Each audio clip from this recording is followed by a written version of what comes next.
Olá, estamos aqui mais uma vez estudando a Palavra de Deus e hoje veremos o capítulo 19 de 1 Reis.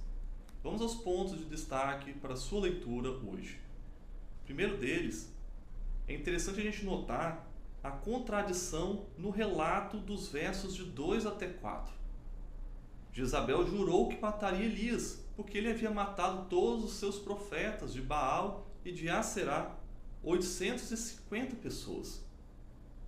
Mas Elias, então, vendo que a rainha estava decidida a matá-lo, ele, com medo, fugiu para salvar sua vida. Porém, chegando ao deserto, ele sentiu vontade de morrer e orou a Deus para que lhe tirasse a vida. Mas aí está um exemplo que, embora pareça contraditório, muitas vezes nós vemos hoje que as ações falam diferente das nossas palavras. Muitas vezes, quando estamos angustiados, falamos coisas que não queríamos dizer, mas o nosso corpo clama por algo diferente. É essa a questão aqui de Elias.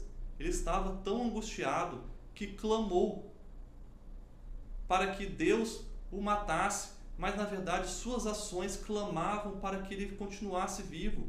Mas Deus precisava agir para acabar com aquela angústia.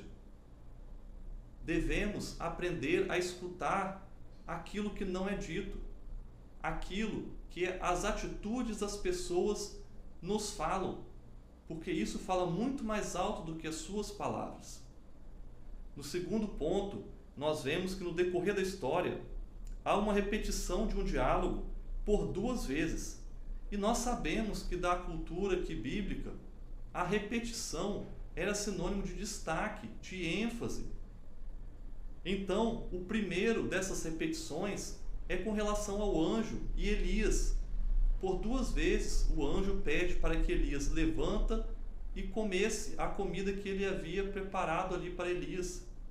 Sendo que na segunda vez, ele ainda dá uma ordem para que ele siga em viagem, porque ele precisava resolver o seu problema.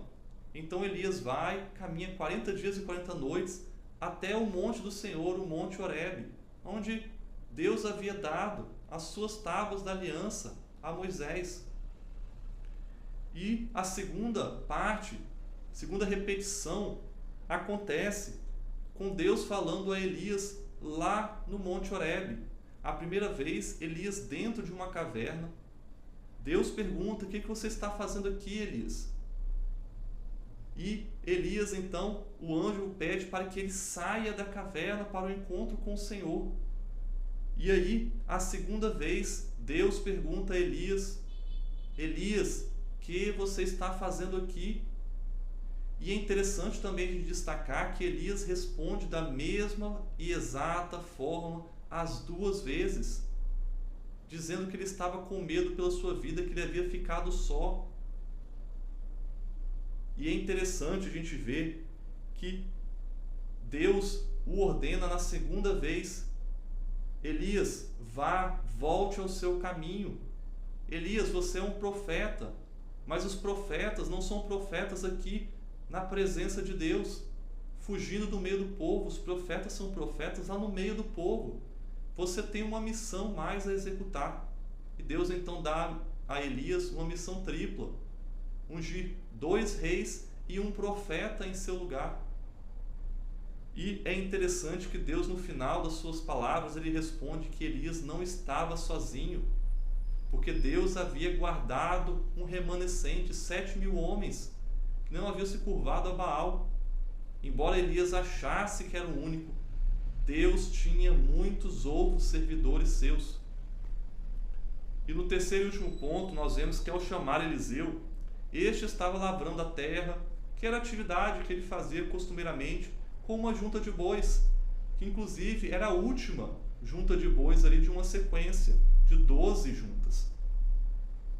E ao Elias pedir para que Eliseu o seguisse, que é o significado aí de Elias lançar a capa ali sobre Eliseu, Eliseu entende isso, mas pede que Elias o deixasse ir até seus pais para se despedir deles.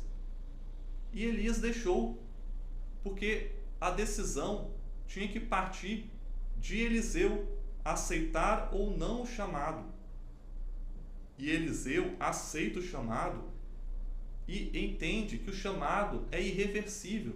E ele faz isso de forma clara ao sacrificar a sua junta de bois, dizendo que eu vou e não voltarei. Eu vou porque Deus me escolheu para um chamado. E aí toda a sua casa, o povo ali da cidade, percebe esse chamado. Então Eliseu vai e segue Elias. É interessante porque Deus também nos chama. Só que muitas vezes nós retornamos à nossa antiga vida. Temos que continuar firmes e fiéis ao chamado que Deus nos fez. Irreversível. Nossa vida nunca pode voltar a ser a mesma.